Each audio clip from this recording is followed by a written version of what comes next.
Alright guys, I'm super excited for this video today because we're going to cover one of the top airdrops that we see in basically this year, I think. I actually expect that if you want to make money, you have to pay attention to this because I'm expecting around $1,000 to $10,000 if you get everything right. So what we do in this guide is we have our head researcher on airdrops, Airdrop Ron. Hey, how's it going? What's up, Ron? He's been digging deep into what is happening with LayerZero. He's found code in their smart contracts that hints at an imminent launch of a token, so you cannot delay on this. If you guys like airdrop videos like this, we have more airdrops coverage in the future. We see that this year, building a community is going to be huge for a lot of these projects, so they're going to give out money like crazy. So make sure you subscribe to this channel and check out our whole entire airdrop series for more information about that. Without further ado, let's take our lead researcher on airdrops, Airdrop Ron, and cover this topic. All right, the biggest question is, will there even be a LayerZero token? Yes, there will be. Let me explain why. You see, LayerZero has a GitHub repository where you can see all smart contract functions within the LayerZero ecosystem. And one of the code snippets is called ZRO token, which is very likely to be LayerZero's native token. And according to its function parameter, ZRO payment address, the ZRO token is used to pay for transactions. It makes sense, right? LayerZero essentially connects blockchains to blockchains. So it's very likely that end users can use ZRO tokens to initiate transactions from one chain to another. And I took the time to go over LayerZero's repository and found more information related to the ZRO token. So this function right here seems to allow the owner to withdraw ZRO tokens from ULN, which are ultra light nodes, and I'll get to that in a bit. And this indicates that ZRO tokens might be staked or stored in these nodes. So what is an ultra light node? Well, they're essentially what makes LayerZero work, because each of them has endpoints, which are sets of smart contracts that basically link the supported blockchains together. For example, if you want to send something from chain A to chain B, the endpoint on chain A sends the transaction details to the oracle and the relayer in the middle, which notify chain B that you want to make a transaction. And the oracle relayers are very important because they're the ones that are handling the transaction data and the proof. With that being said, the GitHub repo shows that there is an option to pay ZRO tokens for using the oracle relayer services within the ecosystem. And there's even more utilities in the repo, but you get the gist of it. This goes to show you that the LayerZero token is very real.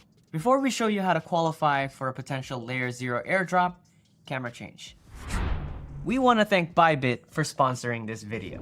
Bybit is a top cryptocurrency exchange with the most volume in derivatives trading, which is pretty insane if you want to get in on that crypto action. If you want to join the Bybit exchange, sign up with our link down below and you'll automatically get 20 USDT in your derivatives account. But it's only for the first 100 people, so what are you waiting for? Why?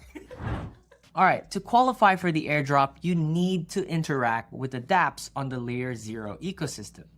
But LayerZero has hundreds of projects across many different EVM and non-EVM chains. So where do we begin? The first project that I recommend is Stargate Finance. It is a liquidity protocol that allows users to send native tokens directly to non-native chains without the need for wrapping tokens. Now, I believe that Stargate is the key to getting that airdrop because it is the flagship platform for LayerZero. It was the first project that was built on the ecosystem. So here's what you can do on Stargate Finance. The first thing you can do is to stake STG tokens on the platform to unlock voting power for Stargate DAO proposals. So if you don't have STG tokens in your Ethereum wallet like MetaMask, you can buy them at centralized exchanges like Bybit or Binance, or if you don't mind gas fees, you can get them at decentralized exchanges like Uniswap. Then head on over to the staking page and lock your STG tokens. Once your STG tokens are locked, you'll be able to see your voting power and then you can head on over to the snapshot of Stargate and start voting on proposals. This will be very important because Stargate and LayerZero will be looking at user activity and community engagement. So the more you stake, the more you vote, the more likely you'll be rewarded in airdrops. In fact, over the past few months, we've seen millions of dollars coming into Stargate as people are hoping to get that airdrop. So once you've got that covered, you can now start transferring funds to different blockchains. So head on over to the transfer page and you will see the Stargate bridge. Select any network you want to transfer your funds to and confirm. Now, if you're going to be transferring from the Ethereum chain, make sure that you do it when congestions are low because gas fees are going to kill you.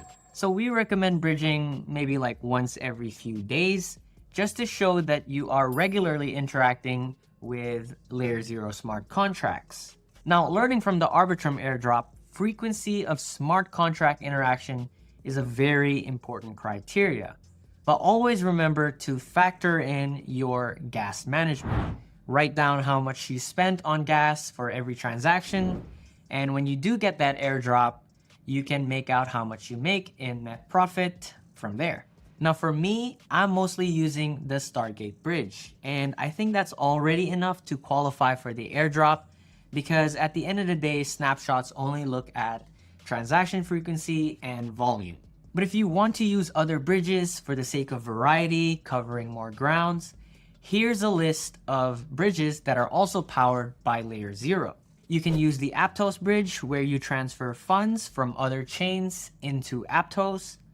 Conversely, there's Liquid Swap where you transfer funds from Aptos into other EVM chains. Next one is SushiSwap. So SushiSwap has a cross-chain transfer function that is powered by LayerZero. So remember to toggle on the cross-chain button and you can start swapping tokens directly across different chains. So it doesn't have to be ETH to ETH. So for example, you can swap your ETH on Arbitrum into BUSD on Binance Smart Chain. There's no need for locking or wrapping tokens. It's just a direct conversion across different chains. So the next one is the Bitcoin bridge. If you have some wrapped BTC, you can bridge them across different EVM chains. There's also the USDC bridge made by Circle in collaboration with LayerZero, but for now this is only available on testnet, so the mainnet launch will be coming very soon. So those are some of the top bridges that I recommend using. Now there are many other dApps in LayerZero that offer a lot more products than just bridging. dApps like Radiant Capital, RaceTrade, Trader Joe. But personally for me, I'm just focusing on using the bridges. Because after all, LayerZero is an interoperability protocol, so I feel like the team will focus more on funds moving across different blockchains as part of their airdrop criteria. But if you want to try out other dApps and if you have some spare gas in your wallet, then feel free to do so. But always remember to do your own research before engaging those dApps, even if they are vetted by LayerZero. And that concludes our guide for the LayerZero airdrop. I hope you guys find it very helpful. If you want more information, we covered it step by step in our box mining article. You can find the link down in the description below.